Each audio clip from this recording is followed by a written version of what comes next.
House ஒய்ஃபாக இருந்து நீங்கள் படிக்க ஆரம்பிச்சிங்க இல்லையா? அப்போ நிறைய ஹவுஸ் ஒய்ஃபாக இருக்கவங்க ஆஸ்பிரண்ட்டாக இருந்து படிக்கிறாங்க. அவங்கள பற்றி பேசுவோம். அதில் இருக்கக்கூடிய ஸ்ட்ரகிள்ஸ் நீங்கள் எந்த மாதிரி ஃபேஸ் பண்ணீங்க, எந்த மாதிரி படிச்சீங்கன்றதை பற்றி பேசுவோம். ஹவுஸ் ஒய்ஃப் ஆஸ்பிரண்ட்டாக இருக்கிறதுல என்னென்ன ஸ்ட்ரகிள்ஸ் இருக்கிறதா நீங்கள் பார்க்குறீங்க, அதை பற்றி சொல்லுங்கள். ஹவுஸ் ஒய்ஃபாக இருந்துட்டு படிக்கிறதே பெரிய ஸ்ட்ரகிள் தான் சார். ஸோ இப்போ நார்மல் ஸ்டூடெண்ட்டுக்கும் எங்களுக்கும் வித்தியாசம்னு பார்த்தீங்கன்னா, நார்மல் ஸ்டூடெண்ட் இப்போ வேலைக்கு போகிறவங்கள விட்டுருங்களேன். நார்மல் ஸ்டூடெண்ட் பார்த்தீங்கன்னா காலையிலேருந்து நைட் வரைக்கும் படிச்சுக்கிட்டே இருப்பாங்க. So tiffin time, lunch time, dinner time இது போக அவங்க எல்லா நேரமும் படிப்பாங்க. ஆனால் எங்களுக்கு ஹவுஸ் ஒய்ஃப்னு பார்த்தீங்கன்னா வீட்டில் வேலை கண்டிப்பாக எல்லா வீட்லேயும் எல்லா ஹவுஸ் ஒய்ஃபுமே வேலை இருக்கும் சார். ஸோ காலையில் வேலை முடிக்கணும், பசங்க இருக்கிறாங்க, அவங்களுக்கு ஸ்கூலுக்கு அனுப்பணும், ஸ்கூலுக்கு அனுப்பிட்டு வீட்டில் வேலை இருக்கும். அது எல்லாத்தையுமே முடிச்சுட்டு தான் சார் நாங்கள் மறுபடியும் படிக்கிறது மாதிரி இருக்கும். அதுக்கப்புறம் பார்த்திங்கன்னா அந்த கொஞ்சம் கேப்பு மறுபடியும் பசங்க ஸ்கூல்லேருந்து வீட்டுக்கு வரதுக்குள்ளே என்னெல்லாம் பிளான் பண்ணணுமோ பண்ணி படித்து முடிச்சுக்கணும். அன்றைக்கி உடம்பு முடியல, உடம்பு நல்லா இல்லை அப்படின்னா அந்த ஸ்கிப்பே கிடையாது, படித்து தான் ஆகணும். ஏன்னா அந்த டைம் நமக்கு கிடைக்காது அதுக்கப்புறம். ஸோ பசங்க ஸ்கூல்லேருந்து வந்துட்டாங்க அப்படின்னா அவங்களுக்கு மறுபடியும் ஸ்நாக்ஸ் ரெடி பண்ணி கொடுங்க, ரெடி பண்ணி கொடுத்துட்டு மறுபடியும் படிக்க உட்காருவேன் சார்.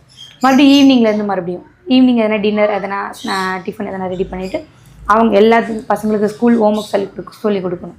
அது எல்லாத்தையும் முடிச்சுட்டு மறுபடியும் படிக்கிறது மாதிரி இருக்குது. ஸோ அவங்களுக்கு தூங்கினதுக்கப்புறம் மறுபடியும் படிப்பேன் உட்காந்து. தூக்கம் வர்ற வரைக்கும் படிப்பேன். மேக்ஸிமம் 12 o'clock அந்த மாதிரி வரைக்கும் படிப்பேன். காலையிலன்னு பார்த்துக்கிட்டிங்கன்னா காலையில் எழுந்து மேக்ஸ் பார்ப்பேன் சார்.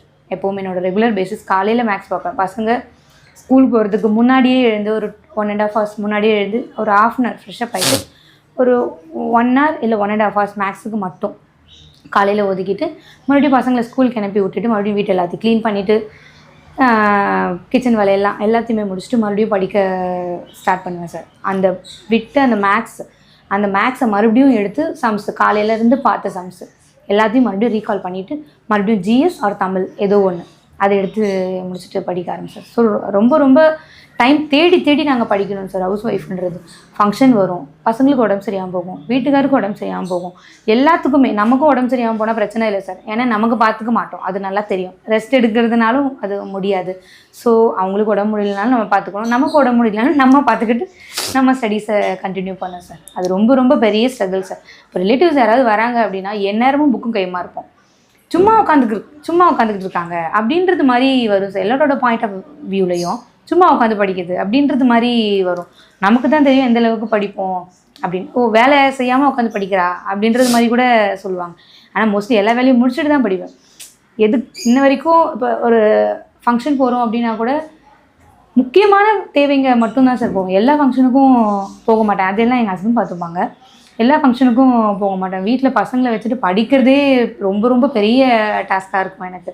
அதுலேயும் ஃபங்க்ஷன் போய்ட்டு மற்றதெல்லாம் பார்த்து தான் ஆகணும். ஹவுஸ் ஒய்ஃப்னால் ஸ்கிப் பண்ண முடியாது. இருந்தாலும் அந்த ஃபங்க்ஷன் கிளம்புற முன்னாடி வரைக்கும் படிச்சுட்ருப்பேன் சார். அதுக்கப்புறம் மறுபடியும் அங்கே போயிட்டு வந்து மறுபடியும் நார்மலாக சேஞ்ச் ஆகிட்டு மறுபடியும் உட்காந்து படிக்க ஆரம்பிச்சிருவேன் சார். ஸோ மைண்டை எப்போவுமே படிக்கணும் இது மட்டும்தான் சார். ஓகே. இப்போ ஒரு குடும்ப தலைவியாக இருந்தால் நிறைய பொறுப்புகள் இருக்கும் இல்லையா? இப்போ நீங்கள் குடும்பத்தை நிர்வாகம் பண்ணணும், வீட்டை பார்த்துக்கணும். அதாவது நீங்கள் சொன்ன மாதிரி ஃபங்க்ஷன்ஸ்லாம் போகிற மாதிரி இருக்கும். அது இல்லாமல் ஹஸ்பண்டு, குழந்தைங்க எல்லாரையும் பார்த்துக்கிட்டு வீட்டு வேலைகளையும் செஞ்சுட்டு தான் படிக்கிறதுக்கு நேரத்தை ஒதுக்கணும். நீங்கள் நேரத்தை எந்த மாதிரி பிரிச்சுப்பீங்க? அந்த டைம் மேனேஜ்மெண்ட்டுன்னு சொல்லுவாங்க இல்லையா? இப்போ ஒரு நாளே நீங்கள் எந்த மாதிரி பிரித்து இந்த நேரத்தில் வேலை செய்யலாம், இந்த நேரத்தில் நம்ம படிக்கலாம், இந்த நேரத்தை குழந்தைங்களை பார்த்துக்கலாம் அப்படின்னு எப்படி நேரத்தை பிரிச்சுப்பீங்க மேம்? இப்போ பார்த்தீங்கன்னா சார் 7 daysல 6 days பசங்களுக்கு ஸ்கூல் இருக்கும் அப்படின்னா காலையில் பசங்க எந்திரிக்கிறதுக்கு முன்னாடி அதான் ஒரு 2 hours முன்னாடி இல்லை 1.5 hours முன்னாடி அந்த மாதிரி எழுந்து அதாவது சமைக்கிறதுக்கு முன்னாடி மேக்ஸ் பார்ப்பேன் சார். மைண்டு ஃப்ரெஷ்ஷாக இருக்கும். ஸோ அந்த டைமில் எனக்கு மேக்ஸ் பார்த்தா ரொம்ப நல்லாயிருக்கும்னு நினைப்பேன். மேக்ஸ் பார்ப்பேன்.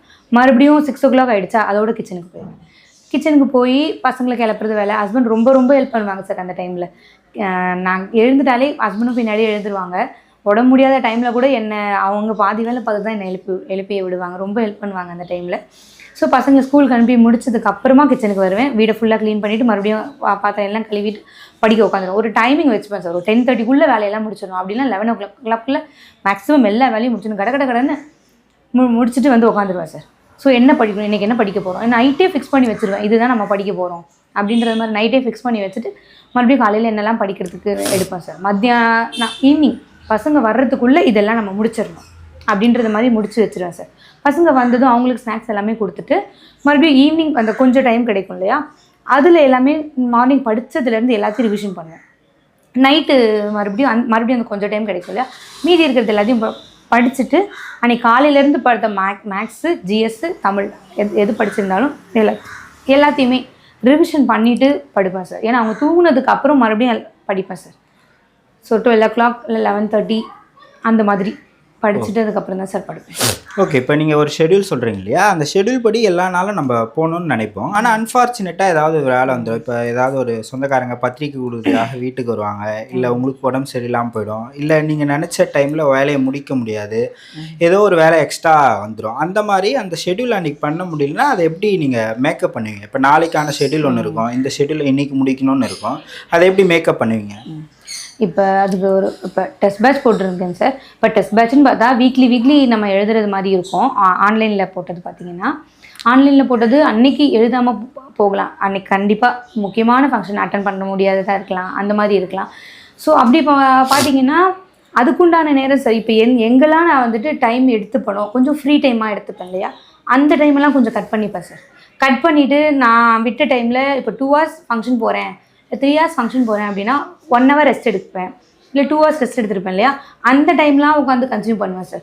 இப்போ ஒரு கோயிலுக்கு போயிட்டு வருவோம், ஃபேமிலியில் எல்லாமே ரெஸ்ட் எடுக்க ஆரம்பிச்சிருவாங்க சார். அந்த டைம் தான் சார் புக்கே எடுப்பேன் நான். உடம்பு டயர்டாக இருக்கும், இருந்தாலும் என்ன பண்ணுறது, நம்ம டைம் வேஸ்ட் பண்ணியிருக்கோம். 2 hours அதில் நமக்கு போயிருக்குது. ஸோ அந்த 2 hours படிக்கணும். 2 hours இதை விட்டால் மறுபடியும் பின்னாடி படிக்கிறதுக்கு போர்ஷன்ஸ் நிறையவே பெண்டிங்கில் வந்துடும். ஸோ எந்த டைம்லாம் ரெஸ்ட் எடுக்க முடியுமோ அந்த டைம்லாம் உட்காந்து அதை படித்து தான் சார் காம்பன்சேட் பண்ணுவேன். ஓகே, இப்போ குழந்தைங்க ஸ்கூல் போகிற அன்றைக்கி இதெல்லாம் ஓகே. குழந்தைங்க வீட்டில் இருந்தாங்கன்னா அவங்க கூட டைம் ஸ்பெண்ட் பண்ண வேண்டியதாக இருக்கும். அவங்க எங்கன்னா வெளியே கூப்பிட்டு போன்னு சொல்லுவாங்க, இல்லை ஏதாவது செஞ்சு கொடுங்க மம்மி அப்படின்னு கேட்பாங்க. இந்த மாதிரி இது இருக்கும்போது அந்த டேஸ்லலாம் எப்படி ஷெட்யூல் பிளான் பண்ணுவீங்க? சண்டே ரொம்ப ரொம்ப சேலஞ்சிங்காக இருக்கும் சார்.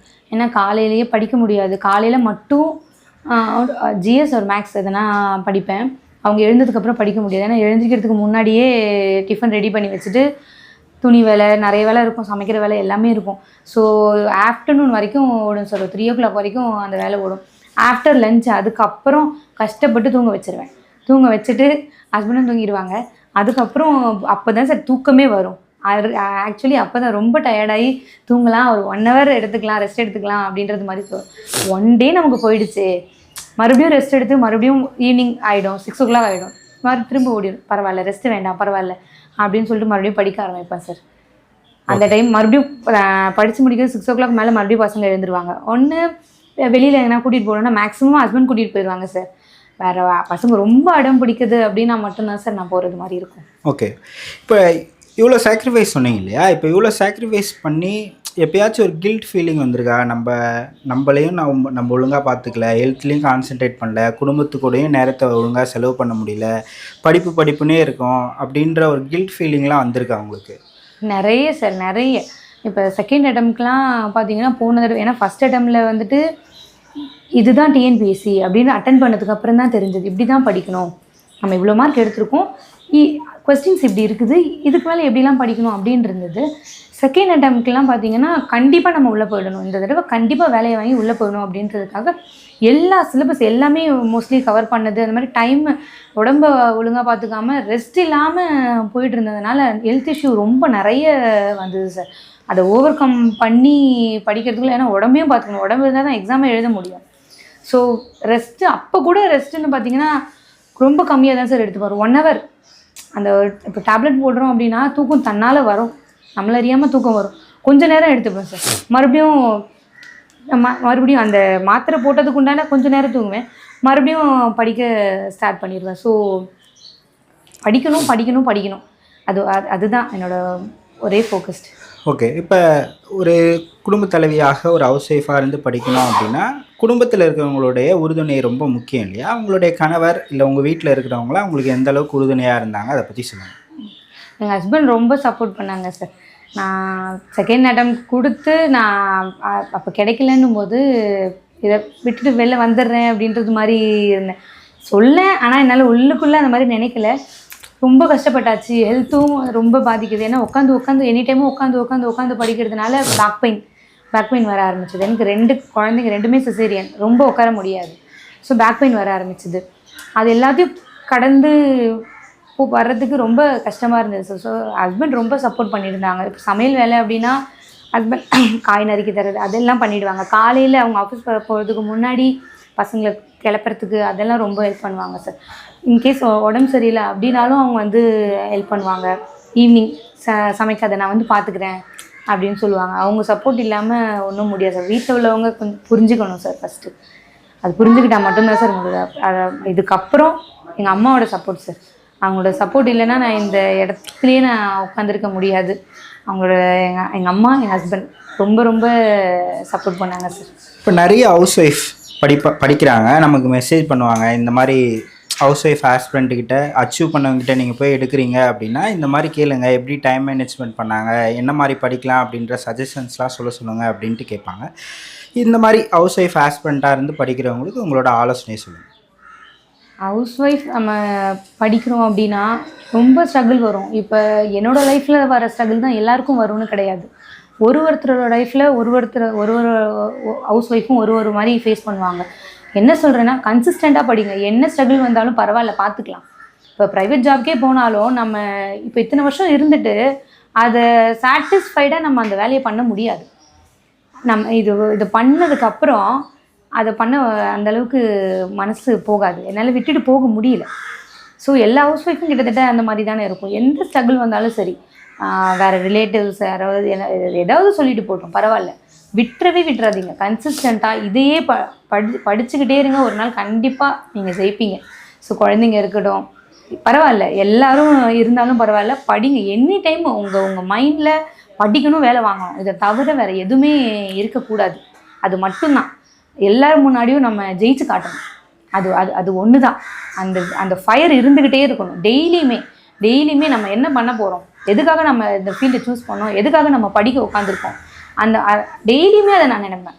டெய்லியுமே என் மைண்ட்குள்ளே ஓடும். படிச்சுக்கிட்டே இருப்பேன். டப்புன்னு எல்லாமே ஸ்டாப் ஆகி நம்ம கண்டிப்பாக வேலை வாங்குவோமா, படிப்போமா அப்படின்றது மாதிரி சில நேரம் ரொம்பவே டவுனாக ஃபீல் பண்ண ஆரம்பிச்சிருவேன்.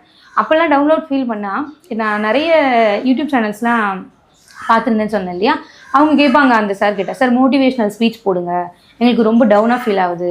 அந்த மாதிரி இன்ன வரைக்கும் நான் ஒரு மோட்டிவேஷ்னல் ஸ்பீச் கூட நான் பார்த்ததில்லை சார்.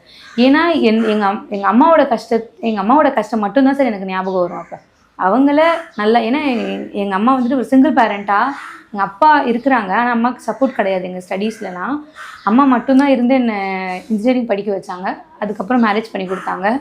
அதுக்கடுத்து குழந்தைங்க அப்படியே வந்துருச்சு. எங்கள் அம்மா ரோட்டில் கடை போட்டு தான் என்னை இன்ஜினியரிங் படிக்க வச்சாங்க. லோனில் கூட படிக்க வைக்கல.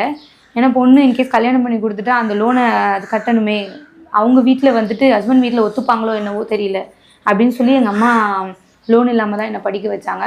அதுக்கப்புறமும் கூட மேரேஜ் பண்ணி கொடுத்ததுனால அதுலேருந்து வெளியில் வர ரொம்ப கஷ்டப்பட்டுட்டேன். ஏன்னா கொரோனா நடுவில் வந்துட்டதுனால என்னால் ப்ரைவேட் ஜாப்பும் போக முடியல, குழந்தைங்களும் இருந்தாங்க, விட்டுட்டும் போக முடியல. ஸோ இந்த டிஎன்பிஎஸ்சி ஃபீல்டு இதுக்குள்ளே வந்தாலும் எப்போ வேலை கிடைக்கும், எப்படி வேலை கிடைக்கும், நம்ம அடுத்த தடவை பாஸ் பண்ணிடுவோமா, நம்ம நல்லா ப்ரிப்பேர் பண்ணுறோம், இருந்தாலும் என்ன கேரண்டி பாஸ் பண்ணிடுவோமா, நம்ம நம்பிக்கை ஒன்று தான் சார் ஒரே சோர்ஸ், வேறு எதுவுமே பண்ண முடியாது. ஸோ எங்கள் அம்மா மட்டும்தான் சார் நான் டவுன் ஆகிறப்பெல்லாம் என் கண்ணில் வருவாங்க. இப்போ நைட் கடை போடுறாங்கன்னா எவ்வளவோ அதில் இருக்குது சார், எவ்வளவோ கஷ்டங்கள் இருக்குது. அந்த கஷ்டத்தெல்லாம் எங்கள் அம்மா படுற கஷ்டத்தை எல்லாருமே நான் நினச்சி பார்ப்பேன். நம்ம ஜெயிச்சா மட்டும்தான் நம்ம அம்மாவை உட்கார வைக்க முடியும். எனக்கு என் கூட பிறந்தவங்கன்னு பார்த்தா அண்ணன் மட்டும்தான். அண்ணனும் ஆக்சிடெண்ட்டில் இறந்துருச்சு. நான் ஸ்கூல் படிக்கும் போதே இறந்துருச்சு. அதனால் எங்கள் அம்மாவுக்கு நான் மட்டும்தான், எனக்காக மட்டும்தான் எங்கள் அம்மா இருக்கிறாங்க. ஸோ அவங்கள வந்துட்டு நான் நல்லா பார்த்துக்கணும், அந்த ஒரு மெயின் ஃபோக்கஸ் மட்டும்தான் சார். எங்கள் ஹஸ்பண்டும் சரி, கல்யாணம் நான் ஆரம்பத்துலேருந்தே ஜாப்க்கு போகிறேன்னு சொன்னேன், ஓகேன்னு சொன்னாங்க. அதுக்கப்புறம் கொரோனா அதெல்லாம் வந்ததுனால போக முடியல. சரி நான் இந்த ஃபீல்டை சூஸ் பண்ணி இதை நான் படிக்கிறேன் அப்படின்னு சொன்னது ரொம்ப ரொம்ப சப்போர்ட் பண்ணாங்க சார். எனக்கு நீ படி, நீ கண்டிப்பாக நீ வேலை வாங்குவ அப்படின்னு சொல்லி ஸ்டார்டிங்லேருந்து சப்போர்ட் பண்ணாங்க. ஃபஸ்ட் ஐட்டமில் வந்துட்டு என்னால் கிளியர் பண்ண முடியலை.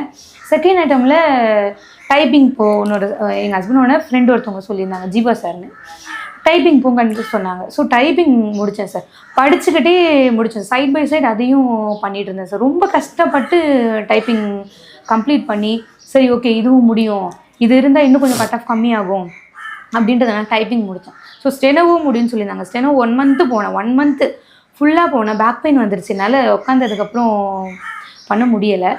ஸோ பேக் பெயின் வந்துட்டதுனால வேண்டாம், இது வரைக்கும் போதும், நம்ம இன்னும் கொஞ்சம் எக்ஸ்ட்ரா படித்து கூட நம்ம மார்க் வாங்கிக்கலாம் அப்படின்றது மாதிரி எடுத்து எங்கேயுமே டவுன் ஆகாமல், எப்படி சொல்கிறது, நிறைய ஸ்ட்ரகிள்ஸ் அதை ஓவர் கம் பண்ணி வர்றதுக்கு ரொம்ப கஷ்டப்பட்டு விழுந்து விழுந்து எழுந்து மறுபடியும் ஓடுறதுக்கு நிறைய பாதைகள் ரொம்ப கடினமாக இருந்தது. அதை ஓவர் கம் பண்ணுறதுக்கு எங்கள் அம்மா எங்கள் ஹஸ்பண்ட் தான் சார் எப்போவுமே எனக்கு பாசிட்டிவாக பேசி உன்னால் முடியும், எங்கேயுமே நிற்காத, உன்னால் முடியும். என் குழந்தைங்க கொண்டு சார், அம்மா நீங்கள் படிங்க, நீங்கள் கண்டிப்பாக நீங்கள் ஜெயிப்பீங்க, கண்டிப்பாக உங்களால் பாஸ் பண்ண முடியும், என் குழந்தைங்க கொண்டு என்னை ரொம்ப ரொம்ப சப்போர்ட் பண்ணுவாங்க சார்.